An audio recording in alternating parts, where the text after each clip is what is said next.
Assalamualaikum warahmatullahi wabarakatuh. Kami dari Kompas 1 ingin mewawancari toko Pelocin Haji Surya di Kampung Curug RT 6 RW 12. Bismillahirrahmanirrahim. Assalamualaikum warahmatullahi wabarakatuh. Waalaikumsalam warahmatullahi wabarakatuh. Pak Haji, mohon izin kami dari Kompas 1 ingin mewawancari Pak Haji. Coba Pak Haji perkenalkan pilih dulu dari Pak Haji. Terus usahanya apa? Gimana coba gini. Oh, nama saya? Iya. Nama Surya. Iya. Surya. Usahanya frozen, meliputi daging, sosis dan ayam, macam-macam lainnya seperti sampingan ayam dan ada kalanya buah juga. Kita main juga buah di grosir-grosirnya. Dari kapan Pak Haji usaha daging ini? Kurang lebih ini pensiunan COVID kita. Oh gitu. Iya, dulu kita COVID, akhirnya beralih ke usaha. Sampai saat ini alhamdulillah berjalan dengan lancar.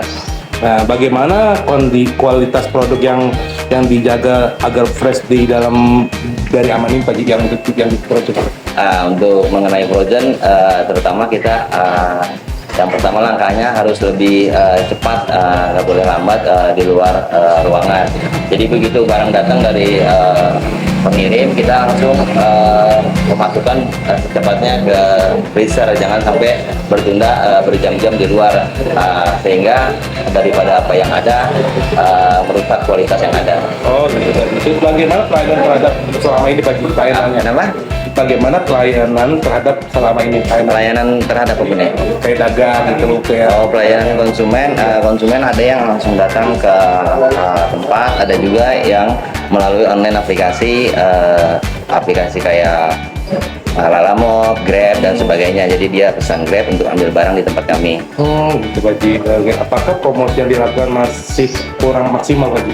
Kalau untuk sampai saat ini kita hanya status WA aja ya, karena berkaitan dulu kitanya berjuang di Facebook dan sebagainya, di media online. Setelah kita dapati tempat-tempat untuk mendistribusikan barang-barang produk kita, setelah itu kita cukup menerima orderan daripada toko-toko frozen. Oh, apakah kendala yang sering dihadapi dalam menyimpan daging frozen ini? Terkadang perusahaan mengirim berbenturan waktunya, jadi karena kita masih menggunakan freezer belum sekelas cold storage ya, jadi terkadang perusahaan-perusahaan ini misal sosis datang, terus daging datang, ayam datang, sehingga dengan barangnya datang kami untuk tempat sendiri itu kadang suka dibagi-bagi, jadi terkendala di masalah itu. Oh gitu. Apakah ada rencana untuk ekspektasi usaha buka cabang tuh? Untuk sementara ini kita belum buka cabang, karena untuk di lokalan sini aja kita alhamdulillah masih ke cover, dan kalau ada pun cabang-cabang nantinya berbenturan dengan langganan-langganan kita seperti daerah Citerep, Depok, Jakarta dan sebagainya, karena di sana ada langganan-langganan kita, jadi khawatir nanti merusak mata rantai. Oke, selanjutnya saya ingin bertanya, apakah kenaikan harga bahan baku pengaruhnya besar? Untuk pengaruh sih enggak terlalu besar ya, terkait paling di antaranya plastik yang meningkat ya, harganya hampir kisaran 50% peningkatan daripada harga plastik. Nah, untuk kenaikan harga tersebut juga sudah kita estimasikan dalam kenaikan harga di sekitaran 10% dari produk yang kami jual. Selanjutnya, siapa aja kompetitor utama di sekitar toko? Kalau sampai saat ini kompetitor yang ada masih bisa distabilkan ya, artinya nggak ada lawan saing tertinggi untuk sampai saat ini. Pertanyaan selanjutnya, bagaimana peluang pasar daging frozen di daerah itu? Sampai saat ini peluangnya masih maksimal bagus ya, terkait daripada perusahaan-perusahaan besar ini yang saya sayangi. Kenapa perusahaan-perusahaan besar ini bermain di retail juga, jadi sehingga merusak mata rantai yang ada gitu. Nah, kami sebagai agen-agen yang di cabang ini atau di ranting kesulitan untuk masalah peredaran daging karena perusahaan-perusahaan besar sekarang bermain di arah sana gitu.